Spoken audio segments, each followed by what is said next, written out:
This is going to be a quick tutorial about using my asset packs. Specifically, we're going to just work with the free HellScape Airship pack and the free HellScape Lights pack. And of course, you can find links to that down in the description. If you don't know what we're working with here, this is called Dungeondraft. You can also find a link to that. And we're going to start with talking about the building tool, which is what you might be used to using if you're using the default assets. And the building tool is great because it's really fast and it automatically makes openings and connections, and it randomizes tiles. But it's got one weakness: it doesn't do very well for patterns that are larger than a single square. My assets are not designed to use this system, but if you are working really fast and you don't care about the limitations of the types of floors you can use, I did enable some of them as actual building compatible. As you can see, these tiles, they're tiles, they tile. So it works pretty well. But if you want to really get the most out of this pack, you're going to want to use the pattern tool and the workflow I'm about to show you. So when I build, I typically will, just for safety, especially if you're doing a spaceship or something, I will start by adding an additional level so that later I can extract the background without doing any work. I just export it as a transparent PNG and I'm done. And I start with the wall tool. So about my walls, I bake in the shadows, and that means that the wall's height in pixels is actually pretty tall. When Dungeondraft's shadows are turned on, it adds an additional big square shadow that's not very great looking. What I recommend is turning shadows off and just using built-in shadows and making your own shadows. Also, some walls are not mirrored left or right. You will need to pay attention to which direction you build. You can see this is a wall that has these kind of support beams built in. You may not like that, and you can use this one that is just blank. I use both. I like these to be hallways and these to be rooms. So let's build a room and some hallways and see how these things work. Let's build a hallway. Cool. You will sometimes get little glitches like this. My best advice is just not to use this type of wall if that's going to bug you. There's really no way to avoid it and still have it automatically drop in these pillars for us. I feel like the speed advantage in adding detail to a level outweighs the disadvantage of occasional distortions. So now we're going to build a room, and we know this one is also clockwise. And I double up my walls in cases like these so that there's a shadow coming into the room. So we built our walls. Let's do portals next. My philosophy with portals is I like, and when I run my games, to have open doors. I don't like to have a closed door sitting there like this, because once that door is open, my players are walking over a closed door, and that's more distracting to me than just having them imagine that there's a door there in the first place. So if you use my doors, you'll see they're just doorways, and you may have to click it twice to build that door for both this wall set and this wall set. And hey, happy accident, looks like it just shifted this, and that looks a little better now. It probably won't stay that way, but okay. So once you've got your walls, then we're going to detail the floor using the pattern tool. And this is, again, not the way you would normally do it if you're used to using the default assets, but it gives you a lot more flexibility. For example, this tile, if I get rid of the grid, is actually 2 tiles tall, and there would be no way to use or to create this with the building tool because it just takes each individual square and places it. I'm going to do this cool tech tile in here this time. And then hallway, let's do this. I like to use these diamond patterns for corners and to add detail. And then on the sections that have length to them, I like this one that has some directionality to it. And if you're like me and it's going to drive you nuts that this one faces this way and this one does not follow that convention, you can actually go in and rotate it. So I've gone to the mouse tool and selected it, and you can rotate it in 90 degrees, and now it flows properly. Even though I just said that, I'm just going to leave that for now for the sake of time. About my objects, I also build in shadows on my objects. So again, I suggest shutting off shadows in Dungeondraft itself. Let's make this some sort of technical room, and that means we want to go to electronics. There it is. And that's where we're going to find these consoles. There are 3 variations of most things in this pack. You've got a stainless steel version, which is kind of the default, and then you get a rusty version, Because again, HellScape is supposed to work pretty well for post-apocalyptic settings, so most objects have a damaged version, and then I have a nice, clean, pristine white version, but I am sticking with my normal style, which is these guys. And here you'll notice that the shadow cuts off on the right side of this, and that's intentional, because if you hold A, now you have this kind of sweeping console bank here. Let's put down console set here, and then if you're working at a console, you probably want to sit, so seating. These are mostly recolorable, just to give you a little bit more variety. Throw down some chairs here. So what I do is I actually run cables to and from electronics. So we're on the path tool here, and this is this gigantic ribbed hose. In this case, let's do something a lot smaller. Cool. All right. So while we're on paths, let's talk about what I've added here. We got that ribbed hose, which is super flexible for all kinds of things. It was not an intentional pun. Let's put this back to size 1. Okay, so this is a curtain on a pole, really useful for bathrooms or just to section off something. Maybe in a hospital, you could put this around the hospital bed or whatnot. This is one of my personal favorites. It's a railing, and it kind of breaks my rule about making things absolutely orthographic, and that you can kind of see the support poles, but I just didn't feel like there was any way to do a railing and have you be able to tell what it is without cheating that a little bit. But those are on rails as well, or in paths as well, so you can make nice rounded corners on things. These are kind of neat, just string lights, so if you've got people kind of living in parts of your ship that were not intended for people to live there, they might have to bring their own light sources. Caution tape, always super useful to have caution tape. So let me show you how to avoid this little problem real quick. Every time you click, you're creating a vertex or a pivot point, you could say, for the path. And so I'd like to go to about halfway through this square. Okay, so I'm going to start my turn here. So I click here, that adds a point right there. And then click here again, click here again, and then click here again. And that gives me a nice controlled path like that. Pipes, super useful. Probably don't want those on the floor though, so let's do that over here. Quick tip for these is to get your perfect curves. I'm going to click to add a vertex, and then you see it's kind of flexing the rest of the pipe. If I hold shift and then click, now I can drag out the actual curve I want and make that precise. And see, when I'm doing that, it keeps it from messing up the rest of it back there by interpolating that curve. Okay, and then let's go back to objects and talk about storage. I believe I called it storage. No, I called it containers. Okay, well, this is an air or space ship, right? And we're gonna have a lot of stuff lying around, but that seems kind of like a safety hazard. So I have created one of my second favorite paths, you could say. It's a ratchet strap. And you've got one, this is it, we're looking straight down at it, and then there's a version where it's laying flat.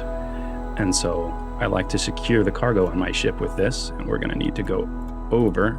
Now they're paths, and for some reason paths really don't like to go over objects, so we actually have to go up to user layer 2. And I try to work with these in such a way that that ratchet strap isn't in a weird spot that doesn't make sense. Like, see how it wants to end right there? Actually, I think that will work out okay. I'll show you in a second what I'm talking about. Some straps.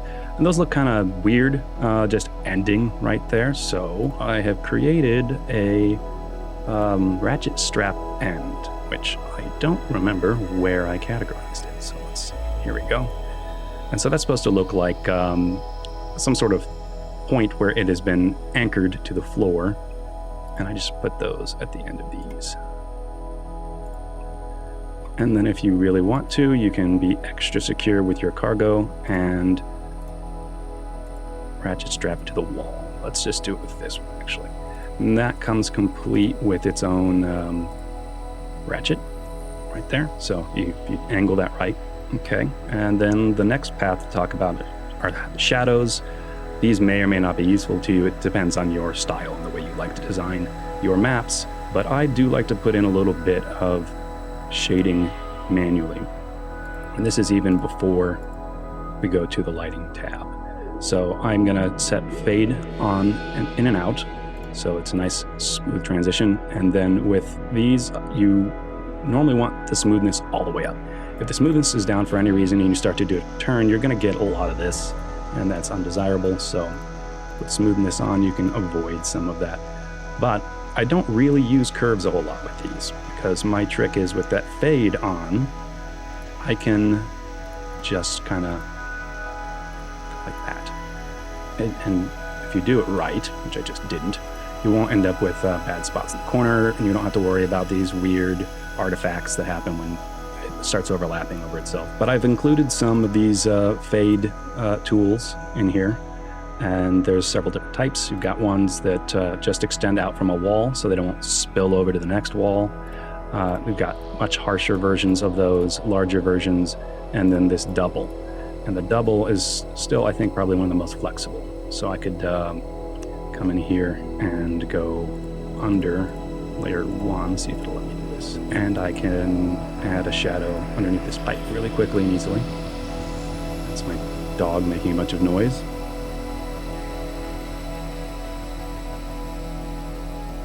Okay, so, and you can get away with some slight curves, you just gotta kind of mess with it. This double is really useful for going underneath something like this. See, if I start to hit an issue like that where it's just being really bad about things, I'll just terminate one line there and start a new one. And because they're so smooth, it kind of covers up its own imperfections a little.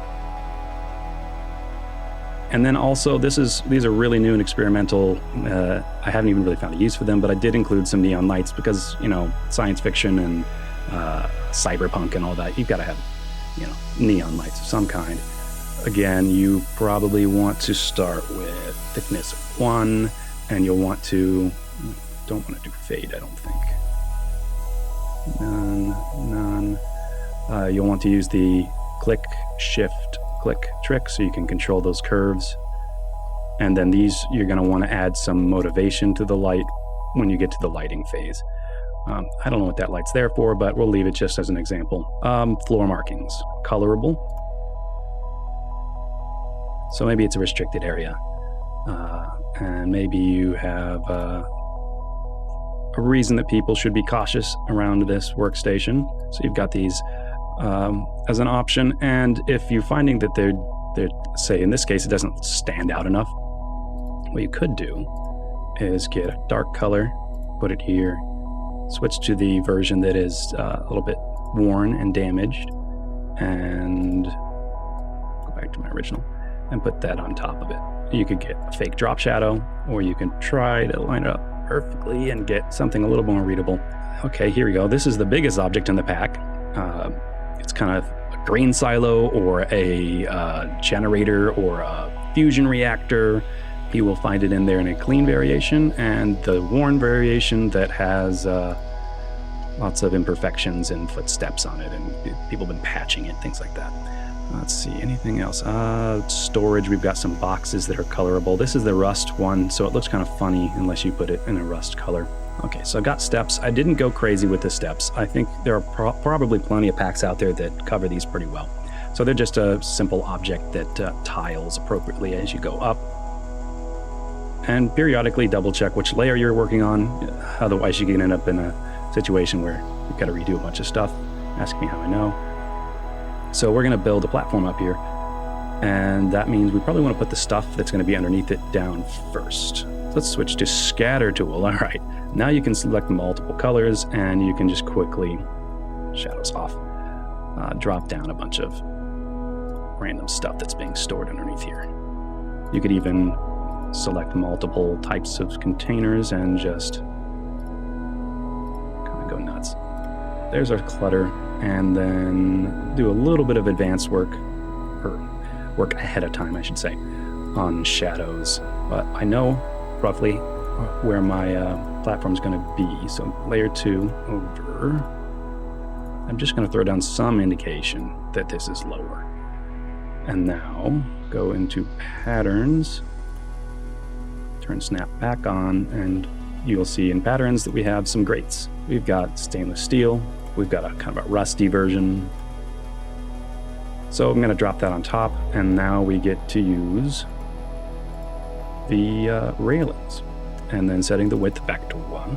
And just like I showed you with this, if you click a few times in advance of where you're going to take your turn, it will prevent it from distorting quite as much. So I'm going to come all the way up to before I start the turn. I'm just going to click at each one of those points, including the turn and after, and now it's created a better corner. I'm going to do a couple more things here to help illustrate that this is a rising set of stairs. And now you can see that the kind of janky shadows underneath here, they don't really matter. They kind of disappear under all the details, so no big deal there. And what I do with my lighting is I keep it neutral colored, because the VTT is where I want to do most of the color work for my lights, but I bring the brightness down, and then I bring it back up with lights. So I have included this light specifically for this lamp. It looks like it should have some interference to it. And then most of my lighting is done with these guys. I've done, obviously you can see 2 different directions, but in case you didn't know, you can put down a light and then go in with the mouse tool and you can resize it and you can rotate it. So keep that in mind.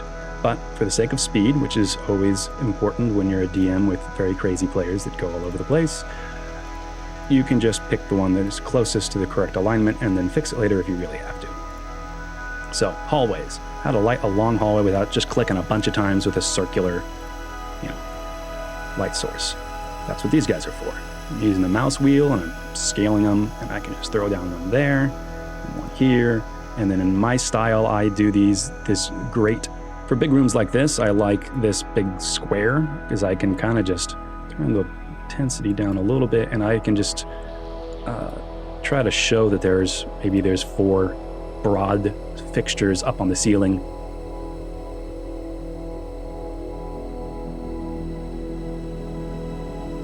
Let's see, anything else to cover on lighting? I guess just while I'm here, I'll explain what some of these lights are supposed to be. Use them however the heck you want. I've already seen some pretty cool uses of them, but in another pack that is yet to be released as of this recording, I've got a lot of assets that are down on a destroyed Earth. And one of the things I wanted was the effect of light coming through a window that's been broken. So in that case, you would have some broken bits of glass on the edge that would still catch that light. So that's the reason why there's kind of an edge to this. Switch tools here. You can see there's kind of an edge to this, and that's supposed to be indicating that there's still a glass there, and then it's just partially blocking some of that light. And then you've got those in 4 directions, and then if you have a window that is not broken, back to the light tool here, then you have this one, which is intended to illustrate or show some dirt and grime on the window that's casting its shadow into the room. Oh yeah, there's one more. There's a wider version of this that can be pretty useful. So this is an orange light. Let's get some nice saturated orange light. We've got a couple portals here. For a jail cell or a brig or whatever, you got these things. You'll notice I have to click twice to put it on both walls because there's kind of doubled up walls there. I've got a porthole, which I just honestly is a really hard idea to get across from a top-down perspective, but this is supposed to be a porthole.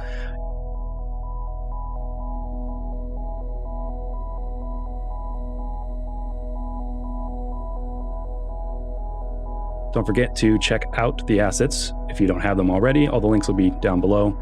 And of course, there is a Patreon where you can get access to these things early and get basically everything I make as I'm making it, instead of waiting for me to get it all polished. And if you have any questions, leave them below.